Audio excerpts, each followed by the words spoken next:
2000 ans. 2000 ans se sont écoulés et rien n'a changé, ou presque. Depuis son apparition en Chine, le cerf-volant, fils d'Icare, attire encore et toujours. Point de départ d'une drôle d'aventure pour atterrir au fly-surf. 1977, un Hollandais, Gisbertus Panuys, rêve de glisser sur l'eau, tracté par le vent.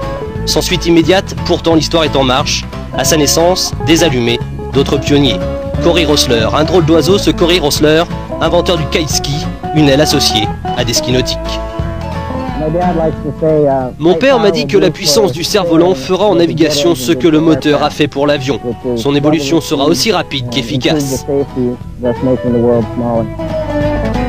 L'envol est assuré, l'atterrissage déjà risqué. Entre ciel et mer, années 80, tout va bien.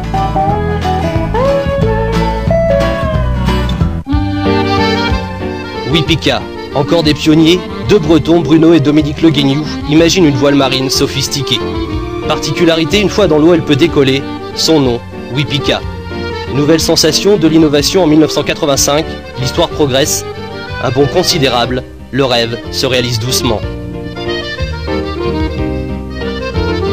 T'as vu démarrer là, plusieurs fois. Ouais. C'est pas un peu dangereux, non? T'as pas peur de t'envoler?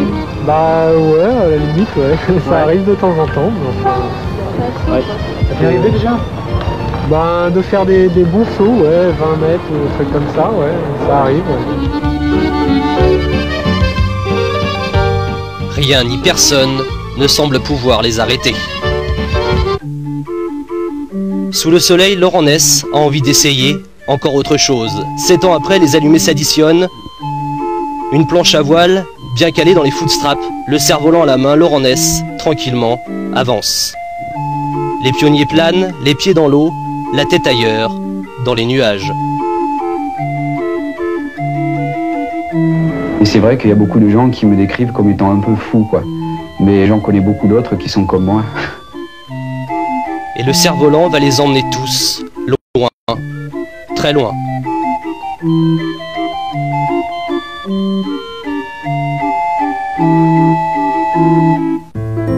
À Hawaï, par exemple, Manu Bertin s'exerce lui aussi, quelquefois avec Laird Hamilton, surfeur de renom. Bertin, un autre pionnier, il découvre l'aile Wipika, puis l'améliore à sa manière.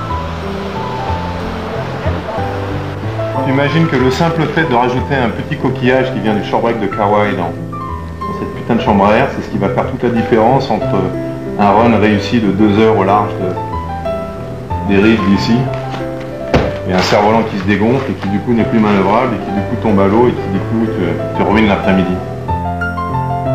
1996, Manu Bertin persévère. Le fly surf se découvre, le temps du doute s'efface. Frédéric Gravoil, l'organisateur de la Windsurf Trilogy, filme le début de ce ballet solitaire dans le ciel d'Hawaï.